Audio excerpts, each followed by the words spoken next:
வரவேற்பு. மழையில் நனைந்து சென்றாலும் கைகுலுக்குகிறார்கள். கடலூர் புகழேந்தி எம்எல்ஏ தலைமையில் திமுகவினரும் வரவேற்பு கொடுக்கிறார்கள்.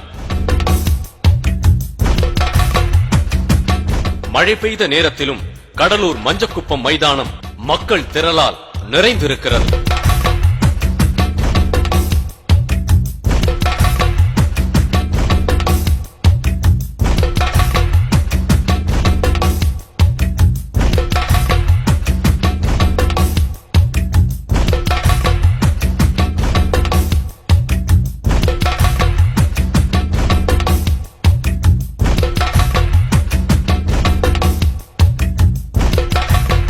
புதுவை மாநில மதிமுக அமைப்பாளரான மணிமாறன் ஆர்ப்பாட்டத்துடன் வரவேற்கிறார்.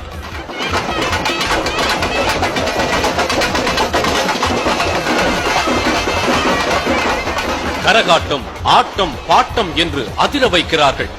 புதுவை மாநில எல்லையான தவளைக்குப்பத்தில் புதுவை முதல்வர் ரங்கசாமி, அமைச்சர் ஏழுமலை, சட்டமன்ற உறுப்பினர் ராதாகிருஷ்ணனுடன் வரவேற்கிறார். மலர் தூவுகிறார்கள். கட்சி பாகுபாடில்லாமல் வாழ்த்துகிறார்கள். இரவில் கம்பாட்டத்துடன் புதுமையாக வரவேற்கிறார்கள். புதுச்சேரியில் பொதுக்கூட்டம்.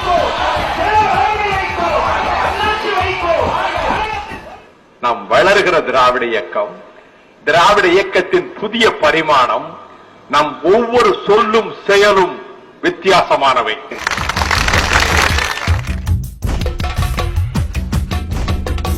புதுவை காங்கிரஸ் தலைவர் நாராயணசாமி வாழ்த்துகிறார். எங்களை பொறுத்தவரையில, காங்கிரஸ் இயக்கத்தை பொறுத்தவரையில அவருடைய நடப்பயணத்திற்கு எங்களுடைய பூரண ஆதரவு உண்டு. இது மக்கள் பிரச்சனை. அவர் அரசியலிலே கலப்பில்லாமல் தமிழக மக்களுடைய நலனை கருத்திலே கொண்டு ஆரம்பித்திருக்கின்ற இந்த நடப்பயணம் வெற்றி பெற வேண்டும்.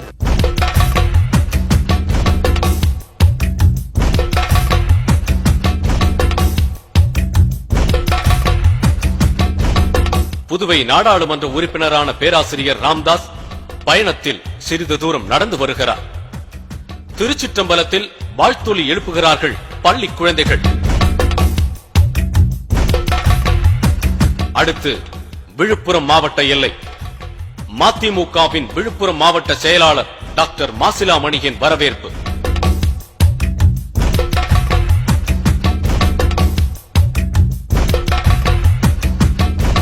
இதைத் தொடர்ந்து தைலாபுரம் பாமக நிறுவனரான டாக்டர் ராமதாஸ் உள்ளங்கணிந்து வரவேற்று பேசுகிறார். மஞ்சள் சால்வை பூச்செண்டு அளிக்கிறார். அனைவருக்கும் தேநீர் விருந்தளிக்கிறார். வாழ்த்துரைக்கிறார். தமிழகம் ஒரு புத்துணர்ச்சி பெற வேண்டும், மறுமலர்ச்சி பெற வேண்டும் என்ற உயரிய நோக்கத்துக்காக இன்றைக்கு அரும்பாடுபட்டு வருகிறார். அந்த வகையில் திராவிட கொள்கைகளை முன்னிறுத்தி அது வெற்றி பெற வேண்டும் என்ற நோக்கத்திலே இன்றைக்கு ஒரு பிரச்சார பயணம் தொடங்கி ஆங்காங்கே மக்களை சந்தித்து இன்றைக்கு தமிழகத்தினுடைய பிரச்சனைகளை, அதிலும் குறிப்பாக நதிகளை இணைக்க வேண்டும் என்ற பிரச்சனை, சேது சமுத்திர திட்ட பிரச்சனை, தமிழ் ஆட்சி மொழி, இப்படி பல்வேறு பிரச்சனைகளை எடுத்து இன்றைக்கு ஆங்காங்கே இருக்கின்ற மக்களை சந்தித்து மக்களிடையே ஒரு பெரிய விழிப்புணர்வை ஏற்படுத்தி வருகின்ற இந்த பிரச்சார பயணம் மிக அவருடைய கட்சி, அவருடைய இயக்கத்துக்கு ஒரு பெரிய வலிவு சேர்.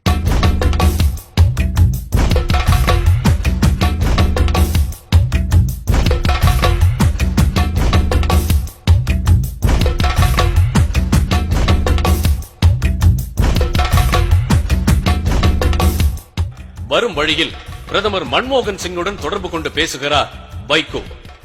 இந்திய நாட்டின் பிரதமர் மாண்புமிகு டாக்டர் மன்மோகன் சிங் அவர்களிடம் இன்று பகல் சரியாக 12:15க்கு தொலைபேசியில் பேசினேன். தொலைபேசியில் அவருடைய உடல்நலம் குறித்து கேட்டேன். உடல்நலம் சுகமாகிவிட்டது என்று கூறினார். உடனடியாக அவர், உங்கள் பாத யாத்திரை வெற்றிகரமாக நடப்பதறிந்து மகிழ்ச்சி என்று மீண்டும் எனக்கு வாழ்த்து தெரிவித்தார். இப்பொழுது எங்கே இருக்கிறேன் என்று கேட்டபொழுது, நாங்கள் நெருப்பாக கொதிக்கிற வெயிலில் திண்டிவனத்தை நோக்கி நடந்து கொண்டிருக்கிறோம் என்று கூறிவிட்டு, பிரதமர் அவர்களே, உங்களுக்கு நன்றி கூறுவதற்காகவே இந்த தொலைபேசியிலே உங்களோடு பேசுகிறேன்.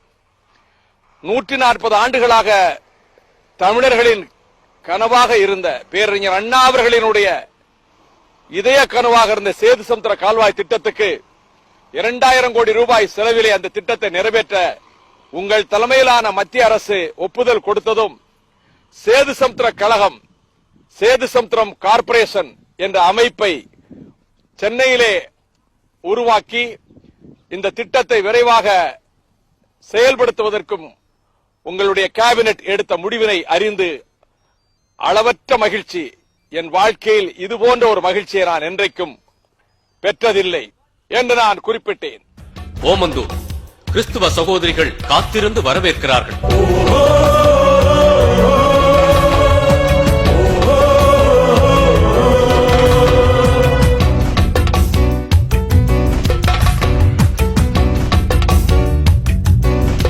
திண்டிவனத்தில் வேலூர் மத்திய சிறைச்சாலை மாதிரியான வடிவமைப்பில் மேடை.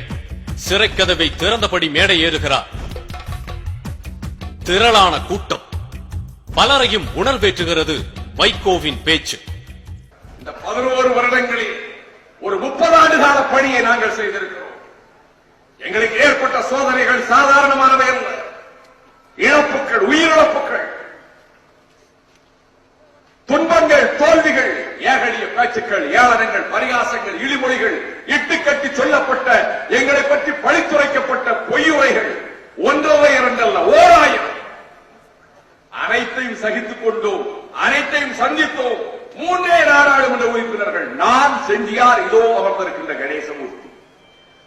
ஆனால் இந்த 3 பேர் முத்தமிழ்நாட்டுக்கு செய்திருக்கக்கூடிய சாதனையை இந்த நாட்டின் அரசியல் வரலாறு என்கின்ற கல்வெட்டிலே பதிக்கப்பட்ட எழுத்துக்களை, காலத்தச்சராலே பதிக்கப்பட்ட எழுத்துக்களை எவராலும் மறுக்க முடியாது, மறைக்க முடியாது. அதனால் நான் பதிவு செய்கிறேன். புயல் ஒன்று புறப்பட்டதே, போர் என்று பறை கொட்டுதே.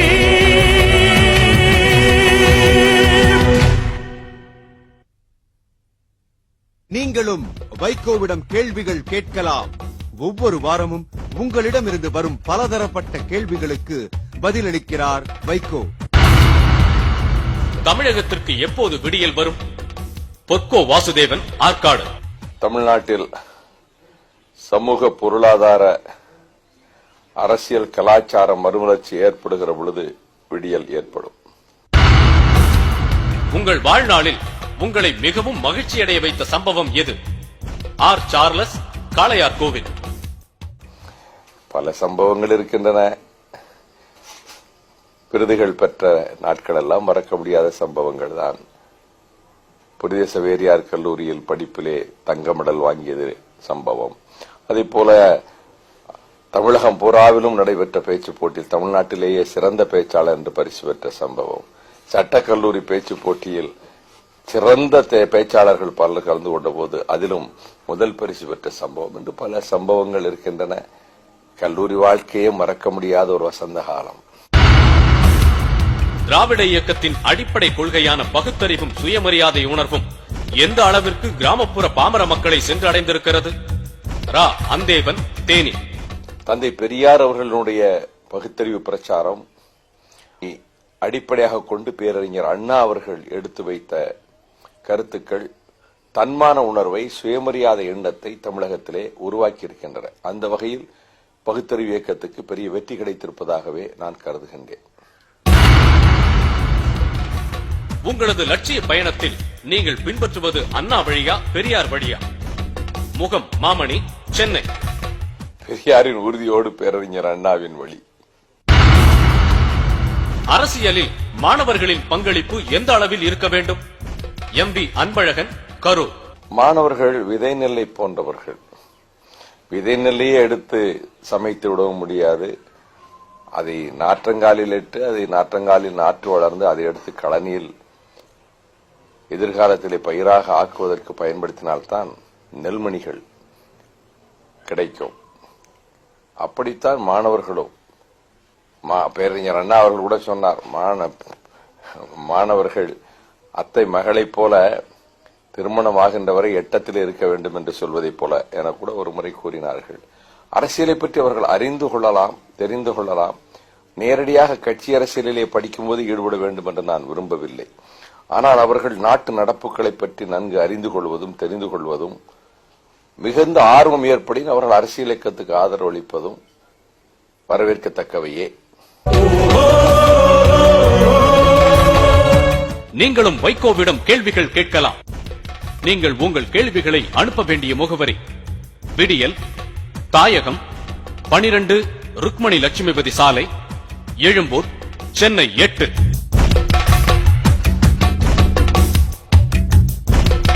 இன்று செங்கல்பட்டு சிங்கப்பெருமாள் கோவில், நாளை கூடுவாஞ்சேரி தாம்பரம், 14ஆம் தேதி பல்லாவரம் பரங்கிமலை, 15ஆம் தேதி கிண்டி வழியாக சென்னை தீவுத்திடலில் நெல்லை முதல் சென்னை வரையிலான 42 நாட்கள் மறுமலர்ச்சி நடைபயணம் வெற்றிகரமாக நிறைவு பெறுகிறது.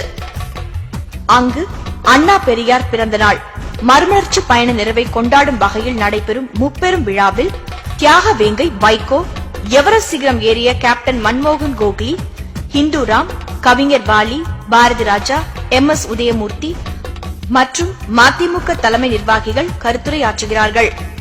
முப்பெரும் விழாவிற்கு அலைகடலென வாரி வைகோ அழைக்கிறார்.